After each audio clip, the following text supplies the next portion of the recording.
किसमें आते हैं?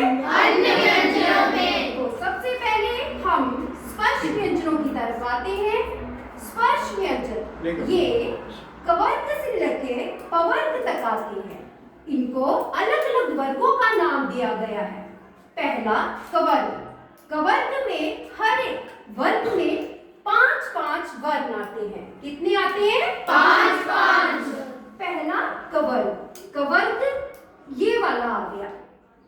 अगला आ गया चवर्ग, अगला टवर्ग, उससे आगे तवर्ग, उससे आगे वर्ग। इन सभी वर्गों में कितने वर्ण होते हैं? 25। कितने होते हैं? 25। और इन वर्गों में कवर्ग से लेके पवर्ग तक के अंतिम वर्णों को किस नाम से बोला जाता है? पंचम व्यंजन। और इन सभी को कवर्ग से लेकर पवर्ग तक किस नाम से और एक नाम दिया गया है जिनको स्पर्श व्यंजन के नाम से जाना जाता है। किस नाम से जाना जाता है? स्पर्श व्यंजन। अब हम स्पर्श व्यंजन की तरफ जाएंगे कि स्पर्श व्यंजन होते क्या है।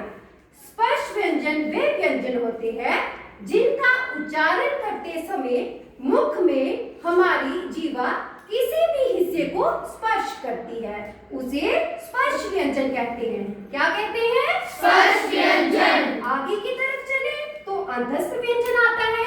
अंतस्थ व्यंजन हमारे 4 होते हैं। कौन कौन से? य, र, ल, व। इनकी संख्या 4 होती है।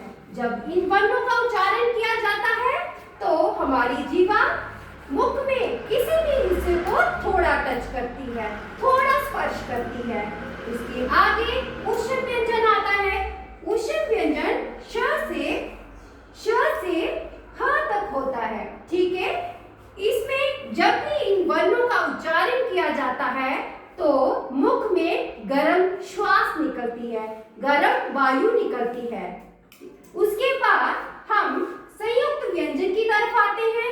संयुक्त व्यंजन क्ष, त्र, ज्ञ और श होते हैं। ये 2 वर्णों के मेल से बनते हैं। कितने वर्णों के मेल से बनते हैं? 2। क्ष, क और श के मेल से बनता है। त्र, त और र के मेल से बनता है।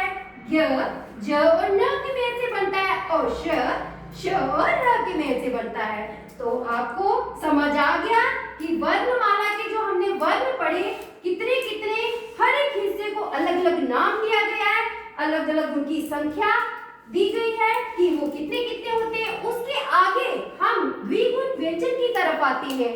ये संख्या में 2 होते हैं। कितने होते हैं? 2 होते हैं। ड और ढ ये हिंदी के ही वर्ण है परंतु ये फारसी भाषा से लिए गए हैं। तो आज हमने वर्णमाला के विषय के बारे में पढ़ा।